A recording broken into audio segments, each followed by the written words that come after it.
উপজেলার নির্বাচনের ঠিক আগ মুহূর্তে দলীয় সংসদ সদস্য, মন্ত্রীদের পরিবারের সদস্য কিংবা নিকট আত্মীয়দের উপজেলার নির্বাচনে প্রার্থী না হওয়ার নির্দেশনা দেয় ক্ষমতাসীন আওয়ামী লীগ। এমনকি যারা এরই মধ্যে প্রার্থী হয়েছেন তাদেরও সরে দাঁড়াতে বলা হয়েছে। অবাধ, সুষ্ঠু, নিরপেক্ষ ও প্রভাবমুক্ত নির্বাচনের আয়োজনের স্বার্থে আওয়ামী লীগ সভাপতি শেখ হাসিনা এ নির্দেশনা দিয়েছিলেন। এমনটাই খবর প্রকাশিত হয়েছে বিভিন্ন গণমাধ্যমে। দলের সর্বোচ্চ নেতার এমন নির্দেশনাও বেশিরভাগ এমপি মন্ত্রীরাই আমলে নেয়নি। উপজেলা পরিষদ নির্বাচনে সংসদ সদস্য ও মন্ত্রীদের হস্তক্ষেপ ঠেকাতে কড়া ভাষায় সতর্ক করেছিল আওয়ামী লীগ। তবে নিজেদের ক্ষমতার বলয় ধরে রাখতে মরিয়া এমপি মন্ত্রীরা। ফলে কেন্দ্রের কোনো নির্দেশনাকেই তোয়াক্কা করছে না তারা। নানা কৌশলে পছন্দের প্রার্থীদের পক্ষে অবস্থান নিয়েছে অনেকেই। এছাড়া প্রার্থিতা প্রত্যাহারের চাপ প্রয়োগ, প্রচারণা, মনোনয়নপত্র জমা দিতে বাধা দেয়া, প্রার্থীকে অপহরণ সহ নানা অভিযোগ উঠছে স্থানীয় এমপি মন্ত্রীদের বিরুদ্ধে। ইতিমধ্যে কয়েকটি উপজেলায় ঘটেছে সংঘাতের ঘটনাও।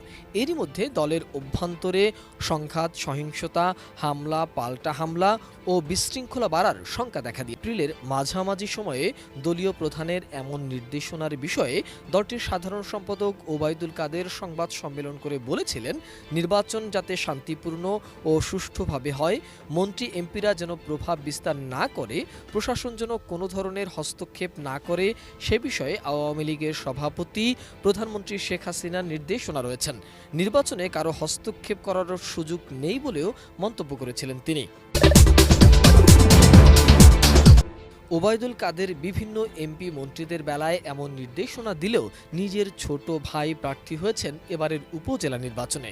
আওয়ামী লীগের দ্বিতীয় প্রভাবশালী নেতা এবং আওয়ামী লীগের সাধারণ সম্পাদক ওবায়দুল কাদের কিভাবে প্রধানমন্ত্রীর নির্দেশ অমান্য করলেন সেই প্রশ্ন খোদ আওয়ামী লীগেও।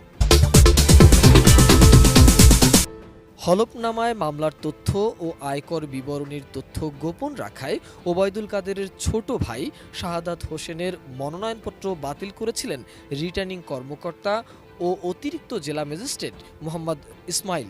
তারপর জেলা প্রশাসক বরাবর আপিল করলে গত ৯ মে তার আপিল খারিজ হয়ে যায়।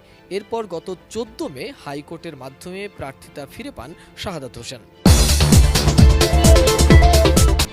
আগামী ২৯ মে তৃতীয় ধাপে নোয়াখালী, কোম্পানীগঞ্জ সদর ও বেগমগঞ্জ উপজেলায় ভোট গ্রহণ অনুষ্ঠিত হবে।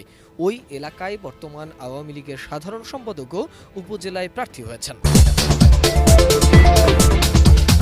আওয়ামী লীগের অনেক নেতার প্রশ্ন, ওবায়দুল কাদের কি তার ভাইদের নিয়ন্ত্রণ করতে পারছেন না, নাকি অন্য কোনো বিষয় আছে?